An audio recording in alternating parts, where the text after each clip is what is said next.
प्यारे छात्रों, इतिहास विषय में परसों यानी शनिवार को हमने एनसीईआरटी के कुछ प्रश्न भेजे थे। उम्मीद है सभी छात्रों ने उनका अध्ययन किया होगा। आज मैं इन्हीं प्रश्नों को वीडियो के माध्यम से आपको समझा रहा हूँ, बता रहा हूँ। मुगल दरबार में पांडुलिपि तैयार करने की क्या प्रक्रिया थी? एक प्रश्न तो मैंने ये भेजा था, तो देखिए क्या प्रक्रिया थी पांडुलिपि तैयार करने की मुगल दरबार में। मुगल काल में पांडुलिपि रचना का मुख्य केंद्र शाही किताब खाना था।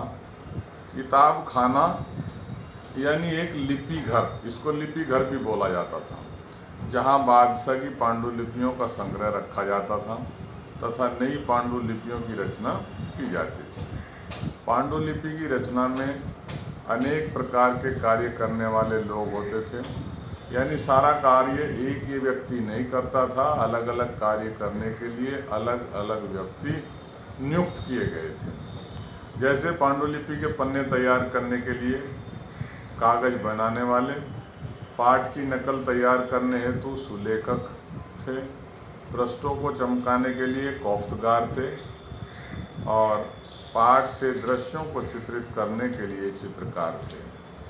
पन्नों को इकट्ठा करके उसे अलंकृत आवरण में बांधने के लिए जिल्द साज थे। तैयार पांडुलिपि एक बहुमूल्य वस्तु तथा बौद्धिक संपदा तथा सौंदर्यपूर्ण कार्य के रूप में देखा जाता था भाई। और इस प्रकार इन आकर्षक पांडुलिपियों के संरक्षक मुगल सम्राट अपनी शक्ति को इसमें दर्शाते थे, इनके माध्यम से, पांडुलिपियों के माध्यम से। अब हम देखते हैं मुगल दरबार से जुड़े दैनिक कर्म यानी कार्य और विशेष त्योहार उत्सवों के दिनों ने किस तरह से बादशाह की सत्ता के भाव को प्रतिपादित किया था, शो किया था। इस संबंध में हम कुछ बिंदु बता रहे हैं, इन बिंदुओं पर चर्चा करनी पड़ेगी हमें। जैसे पहला है राज सिंहासन। मुगल शासन की सत्ता का केंद्र राज सिंहासन था, जहाँ से सम्राट के कार्यों को व्यवहारिक स्वरूप प्रदान किया जाता था। और दूसरा है दरबार में अनुशासन। दरबार में बादशाह जब सिंहासन पर बैठ जाता था तो किसी को भी अपने स्थान से कहीं और जाने की अनुमति नहीं थी भाई।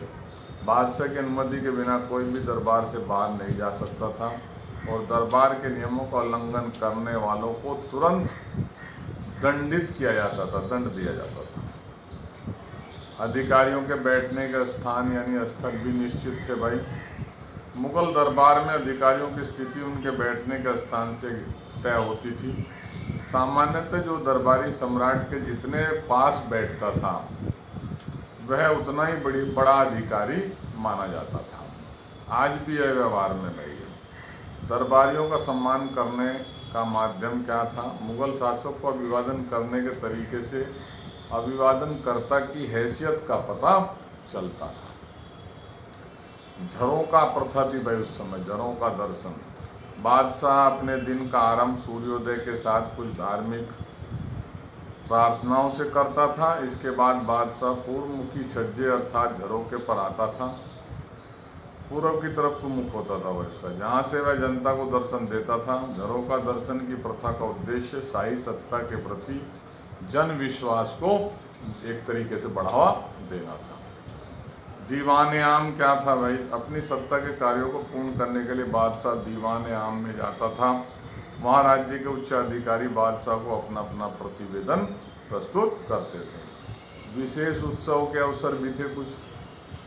बादशाह अनेक धार्मिक उत्सव तथा त्यौहार अपने राज दरबार में मनाता था तथा इन अवसरों पर विशेष साज सज्जा की जाती थी और अपार धनराशि खर्च की जाती। जब त्यौहार बनाओगे तो स्वाभाविक है धन तो खर्च होगा ही होगा।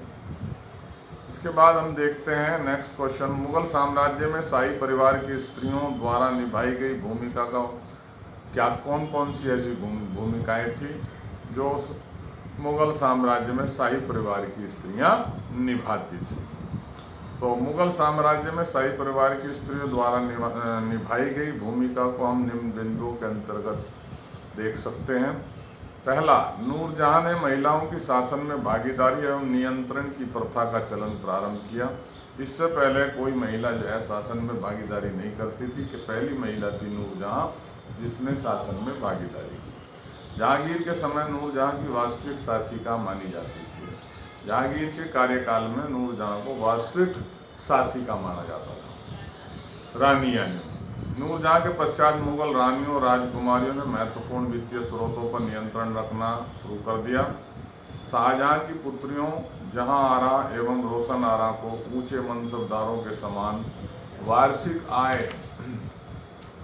प्राप्त होती थी। इसके अलावा जहां आरा को सूरत नगर से भी राजस्व की प्राप्ति होती थी। यह नगर बंदरगाह, विदेशी व्यापार का प्रमुख केंद्र था।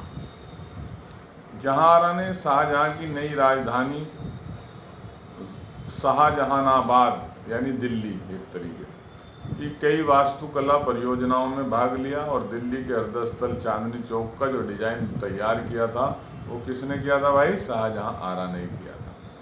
गुलबदन बेगम द्वारा रचित हुमायूंनामा ने से हमें मुगलों की घरेलू दुनिया की एक झलक मिलती है। गुलबदन बेगम बाबर की पुत्री एवं हुमायूं की बहन थी, जो तुर्की व फारसी में धारा प्रवाह लिख सकती थी। इससे राजाओं और राजकुमारियों के मध्य होने वाले संघर्षों और तनाव के बारे में लिखा था उसने संघर्षों के घमासान में परिवार की वृद्ध महिलाओं की महत्वपूर्ण भूमिका के बारे में भी विस्तार पूर्वक लिखा था। तो ये कुछ प्रश्न थे जो कल मैंने आपको भेजे थे, इनको आज वीडियो के माध्यम से समझाया आपको। आज कुछ प्रश्न और भेजे हैं, आज उनका आप अध्ययन करेंगे, कल इनकी वीडियो बना कर आपको समझाया जाएगा। धन्यवाद।